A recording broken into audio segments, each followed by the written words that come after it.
Hello students, good morning all of you. Last class में हमने velocity time graph का use करके displacement कैसे फाइंड आउट किया जाता है ये जाना था। ठीक है, आज की क्लास में हम डिस्टेंस फाइंड आउट करना सीखेंगे वेलोसिटी टाइम ग्राफ का यूज करके। ठीक है, तो आज का टॉपिक है हमारे पास to find distance by velocity time graph. ठीक है, क्वेश्चन है इसमें velocity time graph for a uniform motion is given below.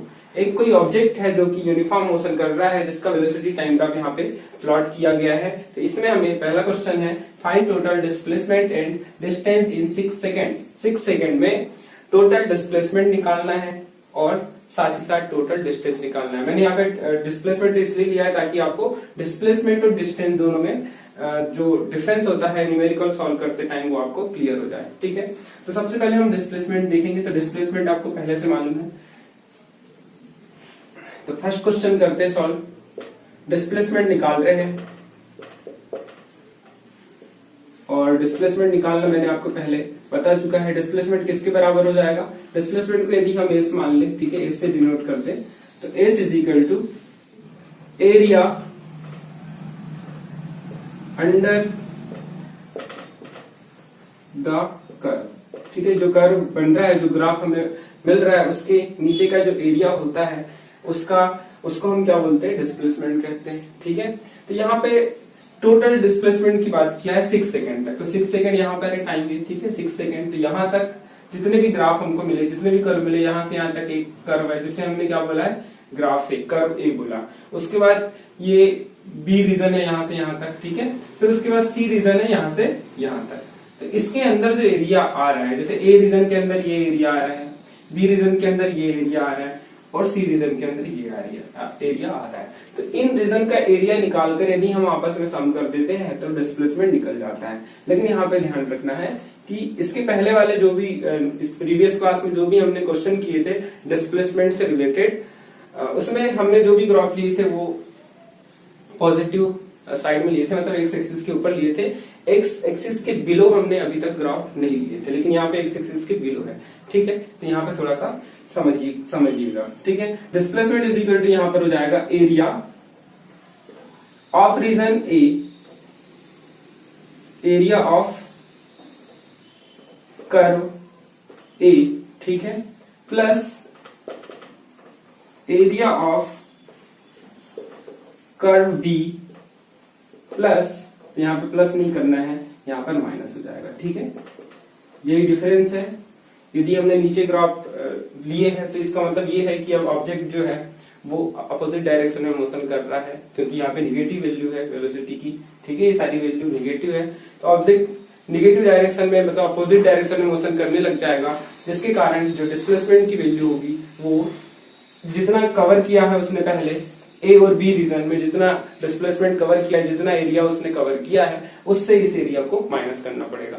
जो भी निगेटिव एक्सिस में जो भी एरिया होगा उसको माइनस करते डिस्प्लेसमेंट निकालते टाइम, ध्यान रखना है। ठीक है, तो यहाँ पे आ जाएगा area of curve A plus area of curve B minus area of curve C. ठीक है, तो डिस्प्लेसमेंट इज इक्वल टू हो जाएगा एरिया ऑफ कर्व ए। देखिए ए का एरिया कितना है, तो एरिया इज इक्वल टू होता है लेंथ इंटू ब्रेथ। तो यहां से यहां तक की लेंथ 0 से लेकर 4 तक हम क्या बोल सकते हैं? 4 है यहां से यहां तक की वैल्यू। ठीक है, यहां से यहां तक की वैल्यू 4 और यहां से यहां तक की वैल्यू 2। तो क्या लिखेंगे? Area of curve A is equal to हो जाएगा 4 इंटू 2। ठीक है, plus area of curve B. B का एरिया देखिए यहां से यहां तक की वैल्यू है 6 इंटू यहां से यहां तक की वैल्यू कितनी आएगी? 2 3 4, मतलब कि 4 माइनस 2 करेंगे तो 2 आ जाएगी। यहां से यहां तक का डिस्टेंस 1, यहां से यहां तक का डिस्टेंस 1, यहां से यहां तक का 1, तो टोटल कितना हो जाएगा? 2 हो जाएगा, मतलब 2 सेकेंड।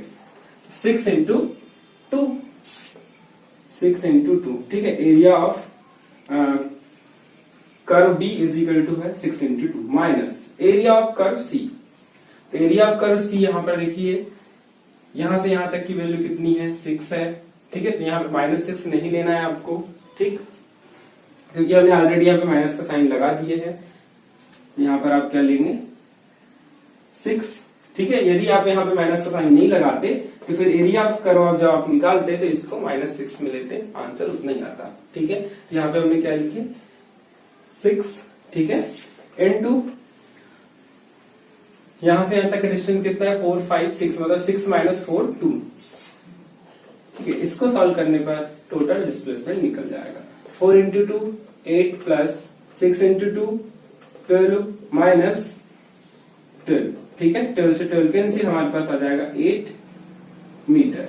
तो ये एरिया तो निकला, लेकिन यहाँ पे मीटर में इसको डिनोट किया गया है, क्योंकि किसकी बात कर रहे हैं हम, डिस्प्लेसमेंट की, और डिस्प्लेसमेंट की एसआई यूनिट क्या होती है, मीटर होती है। ठीक है, तो ये आंसर आ गया 8 मीटर। ठीक, इसे नोट करिए। इसके बाद हम बात करेंगे डिस्टेंस की। तो डिस्टेंस और डिस्प्लेसमेंट में थोड़ा सा अंतर आएगा। डिस्प्लेसमेंट, यहाँ पर डिस्प्लेसमेंट निकालने के लिए हमने एरिया ऑफ कर्व सी को माइनस की, क्योंकि ये यहाँ पर जो ऑब्जेक्ट है वो निगेटिव ऑपोजिट साइड में मोशन करने लगेगा, जिसके कारण ये वाला जो एरिया है ये हमें माइनस करना पड़ेगा इस टोटल एरिया से। ठीक, आ रही बात समझ में। लेकिन यदि हम डिस्टेंस की बात करें तो डिस्टेंस में हमें यहाँ पर इसका एरिया प्लस इसका एरिया प्लस इसका एरिया, तीनों का एरिया सम करेंगे तब हमको डिस्टेंस मिलेगा। ठीक है, जैसे फॉर एग्जांपल यदि कोई ऑब्जेक्ट है यहां से मोशन कर रहा है, ऐसा यहां गया, कुछ टाइम यहाँ रेस्ट में रहा, फिर उसके बाद मोशन कर रहा है, आगे बढ़ रहा है। ठीक है, स्ट्रेट लाइन में मोशन, स्ट्रेट लाइन पड़ रही क्योंकि या फिर इधर मोशन करने लग गया, यहाँ चले गया, फिर उसके बाद फिर इधर वापिस आ गया। ठीक है, तो ये एग्जाम्पल से मैं एक्सप्लेन कर रहा हूँ, ध्यान से समझिएगा।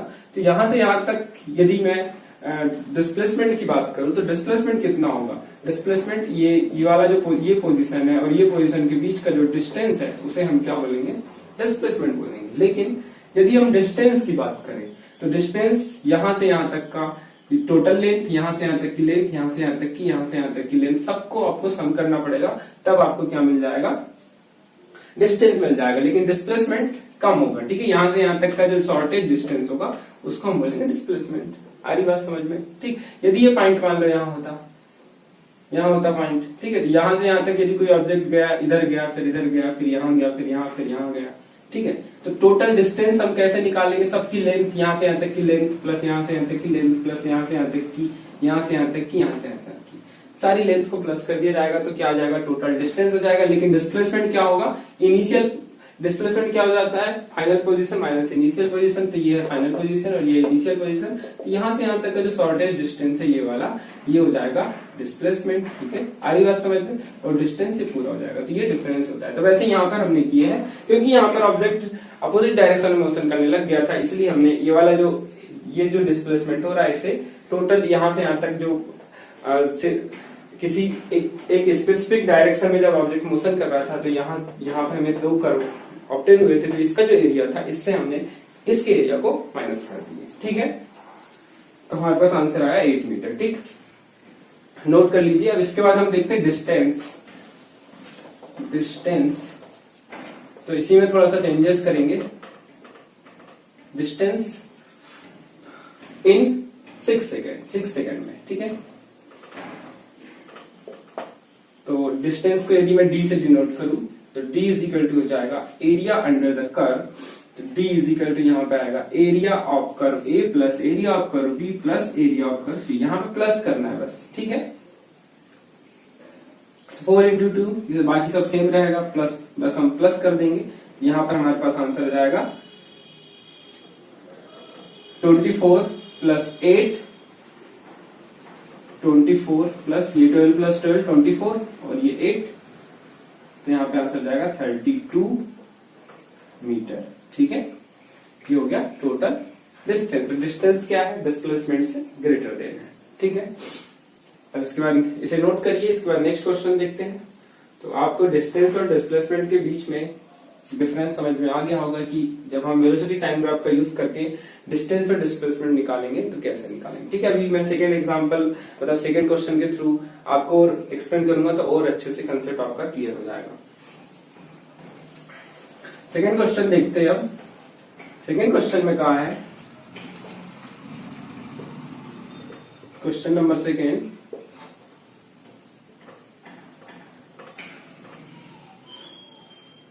हमें निकालना है find total displacement and distance in 4 second. 4 second में हमें टोटल डिस्प्लेसमेंट निकालना है। तो सबसे पहले हम बात करते हैं डिस्प्लेसमेंट की।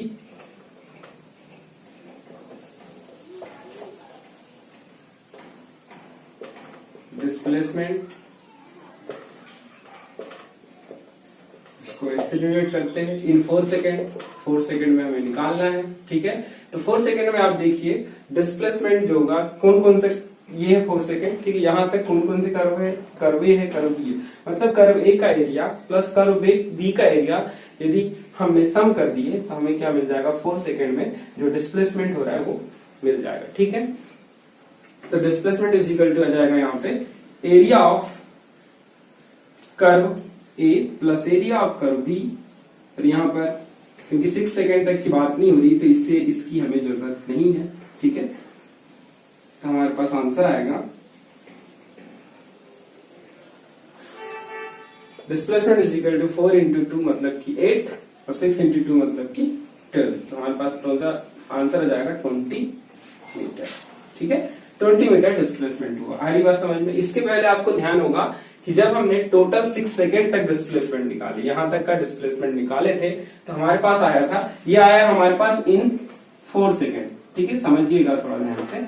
इसके पहले वाले क्वेश्चन में जब हमने डिस्प्लेसमेंट निकाले थे तो हमने 6 सेकेंड तक का डिस्प्लेसमेंट निकाले थे, तब हमारे पास आंसर आया था 8 मीटर 6 सेकेंड तक का, ठीक है। आ रही बात समझ में। तो यहाँ पर ध्यान से देखिए, यहाँ पर डिस्प्लेसमेंट 4 सेकेंड में कितना आया है, 20 मीटर, और 6 सेकेंड में कितना आया, यहाँ 6 सेकेंड में कितना आया है, 8 मीटर आया है। तो दोनों के बीच में कितना डिफरेंस है, क्यों डिफरेंस आया है, क्योंकि अब ये जो ऑब्जेक्ट था ये अपोजिट डायरेक्शन में मोशन करने लग गया, ठीक है। जहां जिस डायरेक्शन से ऑब्जेक्ट आया था, जैसे ऑब्जेक्ट इस डायरेक्शन में आ रहा है तो इसी डायरेक्शन में वापस जाने लगा ऑब्जेक्ट, ठीक है। इस कारण से जो डिस्प्लेसमेंट हुआ वो कम आया 6 सेकेंड में, ठीक है। आरी बात समझ में आया। 8 मीटर आया ना, यहाँ पे 20 मीटर आया, ठीक है। क्लियर हुई बात। अब इसके बाद हम निकालते हैं डिस्टेंस। तो यहाँ पर डिस्टेंस यदि हम निकाले तो डिस्टेंस और डिस्प्लेसमेंट दोनों सेम आएंगे, ठीक है, क्योंकि यहाँ पर दोनों ही एक्स एक्सिस के ऊपर है, दोनों ही जो कर्व जो है एक्स एक्सिस के ऊपर है, इसीलिए डिस्टेंस और डिस्प्लेसमेंट दोनों सेम आएंगे। आ रही बात समझ में। तो यहाँ पर आएगा डिस्टेंस यदि हम निकालते हैं, डिस्टेंस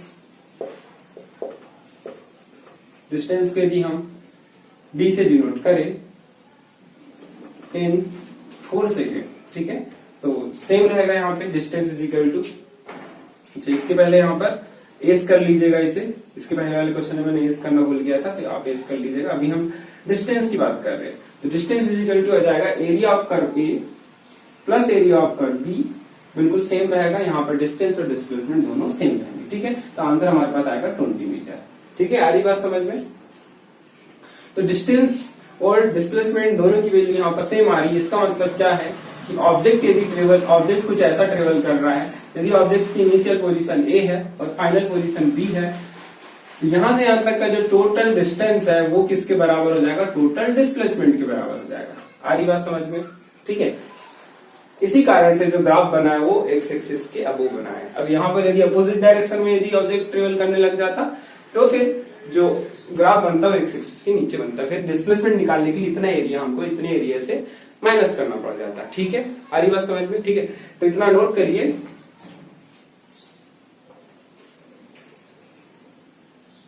अब नेक्स्ट क्लास में हम एक्सेलरेशन टाइम ग्राफ के बारे में स्टडी करेंगे और उस पर बेस्ड न्यूमेरिकल सॉल्व करेंगे, ठीक है। तो आज की क्लास को हम यहीं पर एंड करते हैं। Thank you.